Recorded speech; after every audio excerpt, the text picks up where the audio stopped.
Hi, I'm Ben Rowe from Bettrends and we're going to be looking at day 3 at York's Ebor Festival. I'm joined by our resident tipsters, to my left Dan Tory and to my right Mike White. And we're just going to touch on the first day and Postponed's victory in the Juddmonte International. Dan, what did you make of his performance?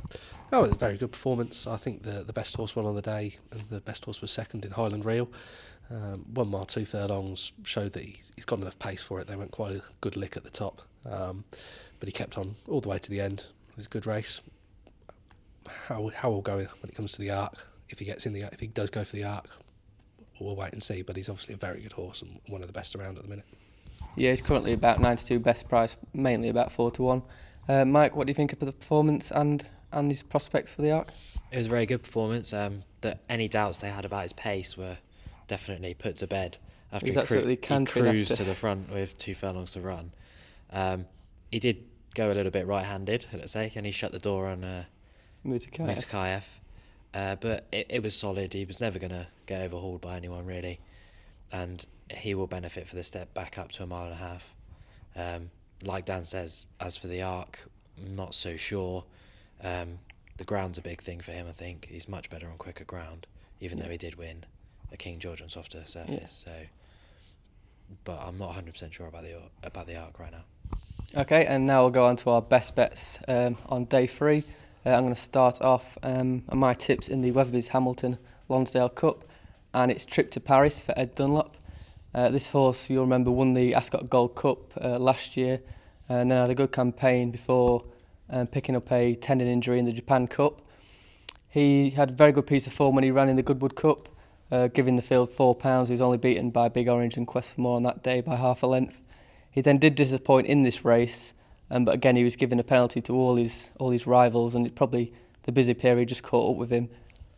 He made a very pleasing reappearance at Newbury over a trip, well, at least a mile too short for him. It was over 1.25 miles. Considering to run over 2.5 miles, it's no surprise to see him get outpaced there. But he did run well to finish third.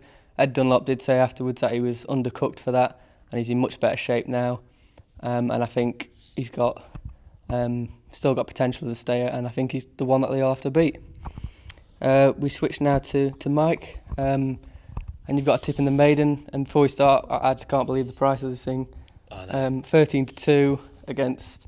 You got a horse there. It's 7 to 2 for Hugo Palmer.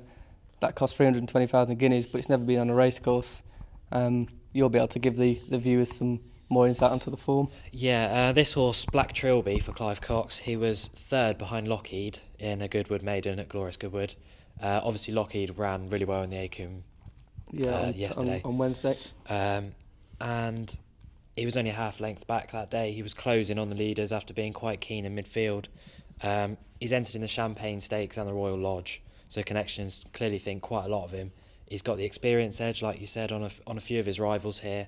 And at 13 to 2, I think that's absolutely a huge price for a horse that's, I wouldn't say guaranteed to be in the top 3, but I can't see him being far away. Yeah, he was still a bit green that day at Goodwood, and he probably wasn't in the best position, but I mean, he made some great headway. And at one point, I mean, I was on Lockheed, and as was Dan, but I was getting a bit worried. I thought Black Trilby was going to come and pick him up. Yeah, there was 2 of them trying to pick up Lockheed, and although Lockheed stayed on well that day, it was definitely the 2 in behind that caught the eye more.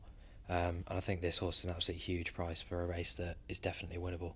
Yeah, good stuff. And then Dan, you've got a big price in the final race on the day. Yeah, in the finale we'll try and round it off well. I quite like Twin Sails. I think at 18 to 1 he's currently trading at. It's a big price.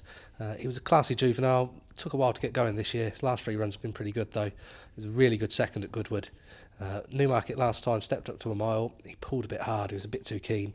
If he settles down here, over 1 mile should be fine, but he needs to settle really and truly to get involved. But if he does, I think he's got a great engine and a great each-way shout. So it's Trip to Paris for me, it's Black Trilby for Mike, and it's Twin Sails for Dan.